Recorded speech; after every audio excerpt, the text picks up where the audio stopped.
ये चिनाब नदी है, नदी सूख चुकी है और ये भारत की पहली स्ट्राइक का जीता जागता सबूत आपको दिखा रहा हूं।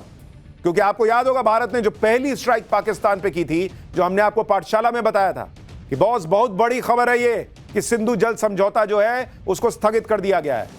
2 दिन बाद यहां पे इकोसिस्टम चिल्लाने लगा था, अरे इससे क्या होगा, पानी पूरा तो नहीं रुकेगा, ये वो। बॉस आ गई, उस स्ट्राइक की तस्वीर आ गई, उस वाटर स्ट्राइक की तस्वीर आ गई। नदी सूख चुकी है, चट्टानें दिख रही हैं, पैदल चलकर लोग नदी पार कर रहे हैं, ऐसी तस्वीर आ रही है। और आपको यकीन नहीं होगा, पहले यही चिनाब नदी लबालब भरी रहती थी। मैं आपको दोनों तस्वीरें दिखाता हूं ताकि आपको पता चले कि इस एक्शन का क्या असर हुआ है। जरा तब की तस्वीर, पहले की तस्वीर और अब की तस्वीर देखिए। पहले की तस्वीर देखिए जहां पर सिंधु समझौता रोके जाने के पहले किस तरह से इस डैम से छूटते पानी का प्रवाह था। भाई कोई उसमें बह जाए तो बह ही जाए। फिर जो लोग कह रहे थे कि मोदी पाकिस्तान का क्या बिगाड़ लेंगे सिंधु समझौता जो है वो स्थगित करके, हफ्ता भर नहीं लगा बॉस, पानी के लिए पाकिस्तान को तरसा दिया। और अब देखिए पूरी चिनाब नदी सूख गई, वहां लोग जो है वो पानी में छई छपा छई कर रहे हैं, वीडियो बना रहे हैं, वहां पे दौड़ रहे हैं, खेल रहे हैं कि भाई थोड़ा इसी में हम लोग जो है वो लोट-पोट लेते हैं, थोड़ा मजा आएगा, गर्मी है मजा आएगा, क्योंकि पानी आगे तो जा नहीं रहा। तो ये पाकिस्तान की हालत है, चिनाब नदी सूख गई। लोग कह रहे थे कि पाकिस्तान का पानी मोदी कैसे रोक पाएंगे, 5-7 साल लगेंगे। अरे भैया ये नया मोदी का नया भारत है। मोदी हैं तो मुमकिन है, पब्लिक ऐसे नहीं बोलती। पूरे प्लान के साथ नरेंद्र मोदी ने पाकिस्तान पर कैसे वाटर स्ट्राइक की है उसकी डिटेल आपको बताता हूं। पाकिस्तान जाने वाली नदियों के पानी को जगह जगह डैम बनाकर रोक दिया गया। रियासी में चिनाब पर बने सलाल डैम के सभी गेट बंद कर दिए। रामबन में भी चिनाब नदी पर बने बगलिहार डैम से पानी रोक दिया। बांदीपुर में झेलम नदी पर बने किशनगंगा डैम के गेट बंद कर दिए जाएंगे। यानी लगातार जो है वो डैम्स का गेट बंद कर दिया। अब जितने दिन पानी वहां जमा होगा, इधर पानी के लिए तरसेगा पाकिस्तान। जब लोग रोने लगेंगे कि भाई ये क्या हो रहा है, हम तो बर्बाद हो जाएंगे, उधर से फिर पानी छूटेगा तो फिर आएगा एकदम बलबला के पानी, क्योंकि वो तो जमा रहेगा। और भारत इंफॉर्मेशन भी नहीं देगा कि हम कितना पानी छोड़े हैं। तो पानी नहीं आएगा तो भी पाकिस्तान मरेगा, पानी आएगा तो भी पाकिस्तान मरेगा। और इसीलिए पाकिस्तान पर इस बड़े एक्शन को लेकर एक और बड़ी खबर आपको बता दूं। भारत से जाने वाला पानी रुकने पर पाकिस्तान में हड़कंप मचा हुआ है। बुआई का सीजन है और उससे पहले भयंकर मुसीबत पाकिस्तान में आकर खड़ी हो गई है। 15 मई से पाकिस्तान में बुआई का सीजन शुरू होता है। पाकिस्तान के पंजाब और सिंध प्रांत में आफत आ जाएगी अगर पानी नहीं पहुंचा। 15 फीट यहां पर पानी होता था, वहां आज सिर्फ मलबा बचा हुआ है। आप सोचिए कैसे वहां लोग भूखे मर जाएंगे भाई, बुआई नहीं होगी, पानी कहां है। सलाल डैम से हमारी सहयोगी शिवानी की यह एक्सक्लूसिव रिपोर्ट देखिए, जिसे देखकर पाकिस्तान सदमे में आ गया है। सलाल डैम की सबसे पहली और सीधी तस्वीर आपको दिखाएंगे मनोज सिंह अपने लेंसेज से, और आप देख पाएंगे कि किस तरीके से जो डैम का पानी है वो पूर्णतः बंद कर दिया गया है। और ये तस्वीर है पानी बंद होने के बाद के नजारे की, जहां पर हमेशा अमूमन 10 से 20 फीट पानी गहरा बना रहता था, वहां की जमीन को आप सूखा महसूस कर पा रहे होंगे। जो पानी यहाँ पर आपको नजर आ रहा है वो यहाँ पर गड्ढों में बसा हुआ वो मलबा है, जिसे डैम की सफाई के लिए बहाया जाता है। और उसके बाद ये पूरा नदी का जो रास्ता है ये शांत है, खाली है, खोखला है, और यही रास्ता जो है ये पाकिस्तान की ओर जाता है। एक तरफ ये देख सकते हैं आप चिनाब नदी का पानी है, एक उसका जल स्तर भी आप समझ पाएंगे कि काफी ज्यादा स्टोरेज जो है वो यहाँ किया गया है, पानी को पूरी तरह से ठहराया गया है। अब आप सोचिए जहां 10-10, 20-20 फीट पानी होता था जिस नदी में, वहां मलबा पड़ा हुआ है भाई। चिनाब नदी इस तरह से सूखी हुई आज तक कभी किसी ने देखी नहीं। वहां के लोग खुद हैरान हैं। लोग कह रहे हैं कि भाई पूरी जिंदगी में चिनाब की ऐसी हालत नहीं देखी। आप सुनिए वहां के लोग क्या बता रहे हैं। रोज की तरह जैसे सुबह सैर करने के लिए मैं चिनाब दरिया में आया तो देखा कि आज का पानी जल स्तर बहुत कम हो चुका है। जैसे पाकिस्तान ने पहलगाम में अटैक किया था उसका असर आज दिखने को मिल रहा है। और हम मोदी जी से यही कहते हैं कि ये पाकिस्तान बूंद बूंद के लिए तरसे और इनका हुक्का पानी सब बंद कर देना चाहिए। कम मेरी 35 साल उम्र हो चुकी है, मैंने आज ये पहली बार वाक़ई देखा। ये ज़िंदगी में, मेरी ज़िंदगी में पहली बार ऐसा हुआ है। मैंने कभी ऐसा नहीं देखा है, इतना पानी कम। इतना देखा 70 साल मेरी उम्र हो गई है। 70 साल में पहली बार देखा है जो 28-29 फुट पानी होता था, अभी 6-7 फुट रह गया। 70 साल में ऐसी हालत नहीं हुई चिनाब नदी की। ये हालत हो गई है और करके दिखा दिया भारत ने। और वर्ल्ड बैंक, जिसका लोग नाम लेते थे कि अरे वर्ल्ड बैंक के मध्यस्थता में हुआ है, ये वर्ल्ड बैंक के मुंह से चू नहीं निकली है बॉस। ये है नए भारत की ताकत।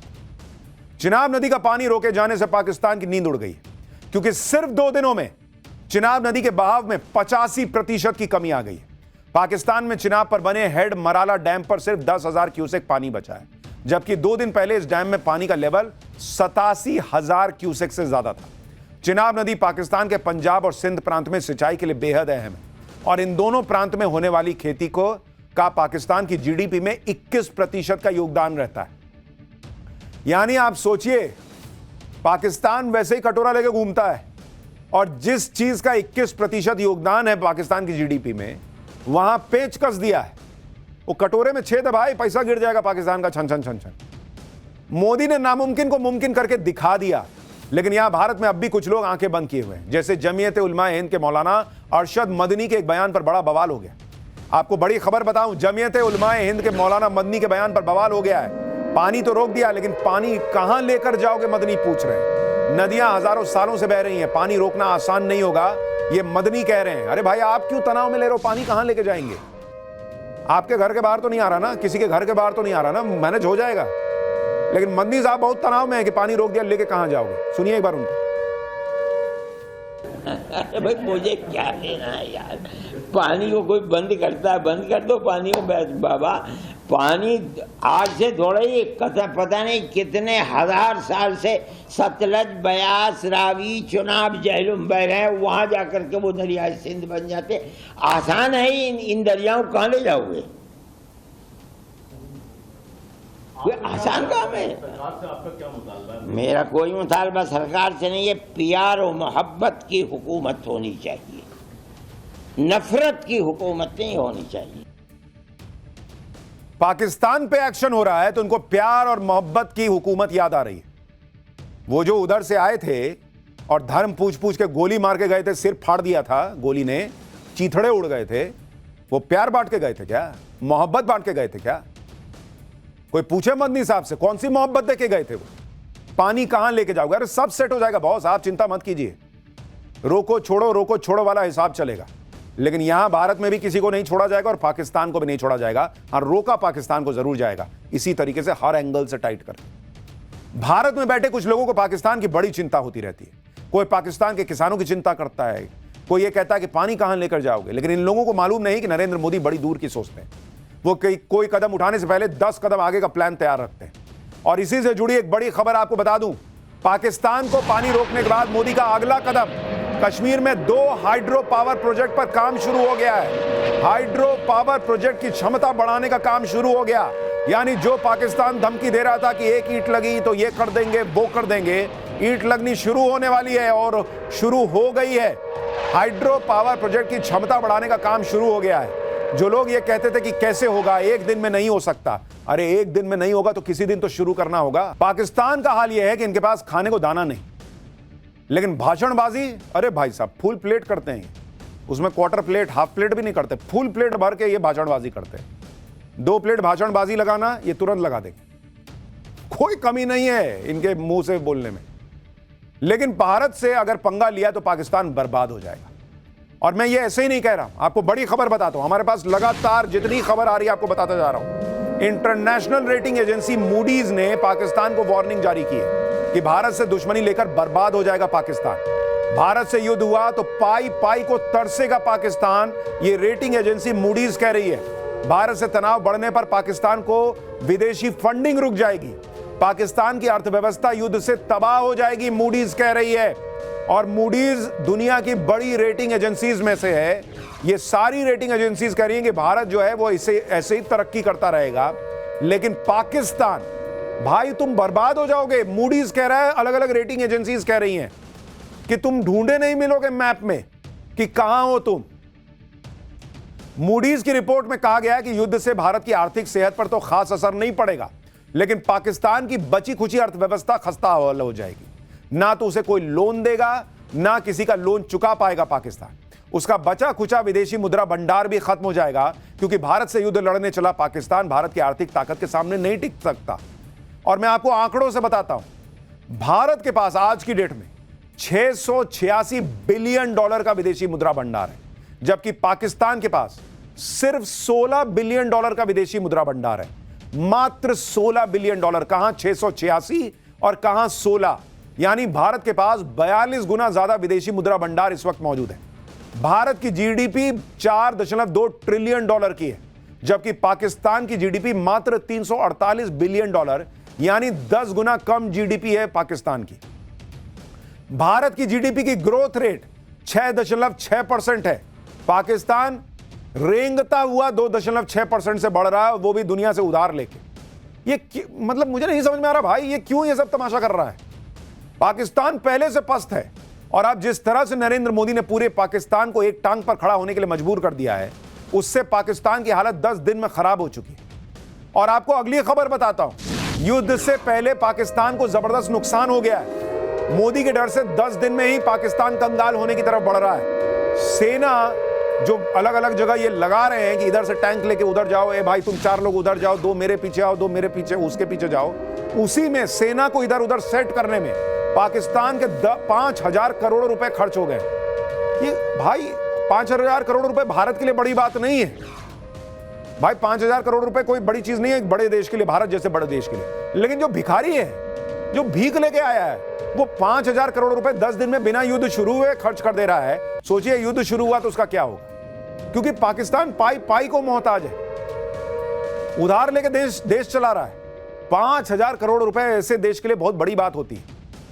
पाकिस्तान अगर युद्ध भी करेगा तो भारत का कुछ उखाड़ नहीं पाएगा, क्योंकि अलग अलग रिपोर्ट्स के मुताबिक भारत के सामने पाकिस्तान सिर्फ 4 दिन युद्ध में टिक पाएगा।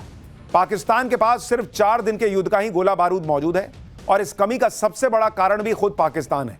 पाकिस्तान ने यूक्रेन को भारी मात्रा में गोला बारूद बेच दिया, क्योंकि उसको तो पैसा चाहिए हर जगह से। इसके बाद उसके अपने सैन्य भंडार जो है वो लगभग खाली हो गए। कंगाली से बचने के लिए पाकिस्तान ने यूक्रेन को हथियार बेचे थे, लेकिन अब न पैसा बचा ना हथियार, क्योंकि जो पैसा बचा भी होगा वो पाकिस्तान की सेना और हुक्मरान डकार गए होंगे। पाकिस्तान के पास युद्ध लड़ने के लिए पैसा नहीं है, हथियार 2 कौड़ी के हैं, कलेजा उनके पास है नहीं सैनिकों के पास। अगर पाकिस्तान युद्ध लड़ने के लिए किसी से कर्ज भी मांगना चाहे तो वो रास्ते भी भारत बंद कर देगा। पाकिस्तान पर भारत के एक्शन से जुड़ी एक और बड़ी खबर सुनिए, पाकिस्तान का लोन लेना भारत मुश्किल कर देगा। IMF, FATF और ADB, एशियन डेवलपमेंट बैंक में पाकिस्तान की भारत घेराबंदी कर रहा है। ADB से पाकिस्तान को मिलने वाली मदद रोकने की मांग कर दी है भारत ने। यानी भारत को पता है कि ये युद्ध लड़ेगा, पैसा है नहीं, कटोरा लेके दौड़ेगा इधर से उधर कि भाई कुछ तुम डाल दो, कुछ तुम डाल दो। तो नरेंद्र मोदी सरकार, आप सोचिए किस लेवल पे प्लानिंग कर रही है कि पाकिस्तान को कहीं से मदद न मिले, आर्थिक मदद, उसके लिए भी एक्शन हो गया है कि FATF से इसको ग्रे लिस्ट में डलवाओ, ADB, एशियन डेवलपमेंट बैंक से बोलो कि इसको पैसा मत देना, ये बेकार का देश है, इसको पैसा मत देना। यानी भारत, आप सोच नहीं सकते, पाकिस्तान का सांस लेना दूभर कर रहा है, जिस तरह से एक एक छेद बंद करता जा रहा है। पाकिस्तान पर आर्थिक स्ट्राइक के लिए भारत ने पूरा जोर लगा दिया है। आज ही वित्त मंत्री निर्मला सीतारमण ने एशियन डेवलपमेंट बैंक के प्रमुख से मुलाकात की। वित्त मंत्री ने पाकिस्तान को मिलने वाली आर्थिक मदद को बंद करने की मांग की है। भारत की तरफ से कहा गया कि आतंकवाद को संरक्षण देने वालों को फंड नहीं देना चाहिए। इसके अलावा भारत पाकिस्तान को फिर से FATF यानी फाइनेंशियल एक्शन टास्क फोर्स की ग्रे लिस्ट में डालने के लिए भी जोर लगा रहा है। अगर ऐसा हो गया तो पाकिस्तान में हाहाकार मच जाएगा। युद्ध से पहले महंगाई से परेशान जनता ही पाकिस्तान की सेना और हुक्मरानों का कॉलर पकड़ के नीचे फेंक देगी। आप यह भी देखिए कि PM मोदी किस लेवल पर प्लानिंग कर पाकिस्तान की घेराबंदी कर रहा है। ऐसी घेराबंदी की पाकिस्तान मिलिट्री एक्शन का जवाब देने के लायक ना बचे। 4 दिन बाद पाकिस्तान की किस्मत तय करने वाली एक बड़ी बैठक होनी है। पाकिस्तान के अधिकारियों को IMF, इंटरनेशनल मॉनेटरी फंड के अधिकारियों से मिलना है। पाकिस्तान को IMF से जो $1.3 बिलियन का लोन मिला है या लोन की नई मदद मिली है, उस मीटिंग में उसका रिव्यू होगा कि तुमको पैसा दिए थे, तुम क्या किया जी। लेकिन इस मीटिंग से पहले भारत ने 2 बड़े कदम उठाकर पाकिस्तान की परेशानी बढ़ा दी। एक तो भारत ने ग्लोबल एजेंसीज को पाकिस्तान को देने वाली मदद को रिव्यू करने के लिए कहा। मतलब भारत जाके कहा कि सर आप पैसा दिए थे, तो डुबा दिया पूरा पैसा, आतंकी पैदा कर रहा था, इसको कौन बात का पैसा। दूसरा, भारत ने 9 मई की मीटिंग से पहले IMF में अपने प्रतिनिधि को बदल दिया। वर्ल्ड बैंक के एग्जीक्यूटिव डायरेक्टर परमेश्वरन अय्यर भारत की तरफ से आईएमएफ में भारत का पक्ष रखेंगे। एक तरफ पीएम मोदी पाकिस्तान को हर लेवल पर जाकर घेर रहे हैं, एक्शन चल रहा है, वहीं दूसरी तरफ कांग्रेस और इंडी गठबंधन का हाल देखिए। यूपी कांग्रेस के अध्यक्ष अजय राय हैं, जो हवाई जहाज के खिलौने पर नींबू मिर्ची बांधकर राफेल का मजाक उड़ा रहे थे, मोदी सरकार को घेर रहे थे।